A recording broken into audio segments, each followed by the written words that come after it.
You remember it as admin. A meeting ends. Someone says, "I'll circulate notes." You skim them later between emails. They look harmless, mostly accurate. You don't reply.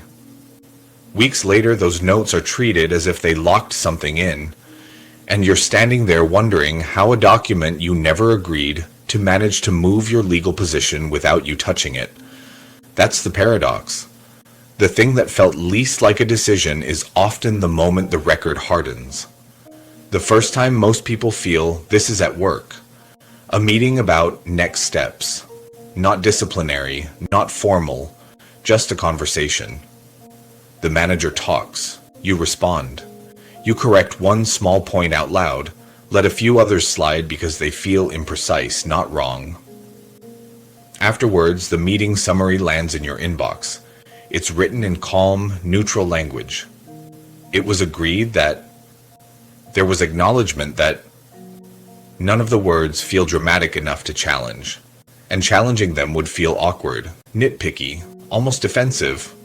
So you don't. Later, when the relationship sours, that document resurfaces, not as opinion, not as recollection, as a contemporaneous note. A written record created at the time. Suddenly the weight shifts. The conversation you remember as fluid is now frozen into sentences you didn't write, didn't approve, but also didn't dispute. The silence that felt polite at the time now reads like acceptance. A different version happens outside work. A community meeting, a residents' association, a school board.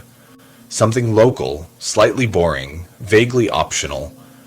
You attend because it's easier than not attending. Someone takes minutes. You assume they're just for reference. When the notes come around, you don't read them carefully. You trust they're roughly right. And anyway, nothing has actually happened yet. But those minutes become the official memory. They're not just what was said, they're what was recorded. And when a disagreement appears later, about consent, about notice, about who objected and who didn't, the document doesn't ask how you felt. It only shows whether your objection exists on paper. The absence of your name next to a disagreement doesn't look neutral. It looks like alignment. Then there's the meeting you don't even attend. A call you miss. A discussion you're told about secondhand. You're copied on the follow-up note. It says, "In your absence, it was agreed." You clock it, feel a flicker of annoyance, and move on. You assume that if it mattered, someone would check with you. That agreement requires a signature or at least an explicit yes. But the rule working quietly underneath is simpler than that. In many settings, the legal system doesn't ask whether you felt bound. It asks whether a reasonable record exists, showing a shared understanding, and whether you had the chance to object. Silence doesn't mean enthusiasm, but it can mean acquiescence, especially when the silence follows notice.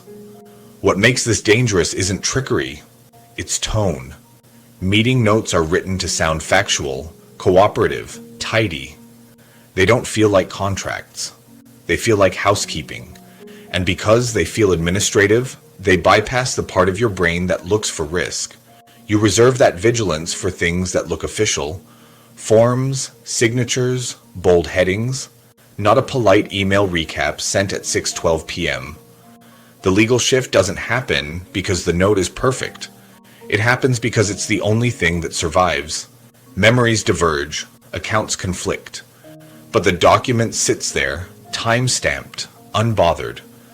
And when pressure arrives at a dispute, a review, a claim, the question isn't, what did you intend? It's, what does the record show you didn't challenge? By the time this becomes visible, it already feels too late. You catch yourself saying, but that's not what I meant. And the room responds silently, then why didn't you say so when it was written down? The final twist is who this catches most often. Not careless people, not disengaged ones. It catches the reasonable, the cooperative. The people who don't want to derail a process over wording. The people who mistake calm documentation for neutral ground. The paradox at the end is this. The part of you that avoids conflict is the same part that quietly hands authority to the written record. And once it's written, your restraint doesn't make you safe. It makes you legible in a way you didn't choose.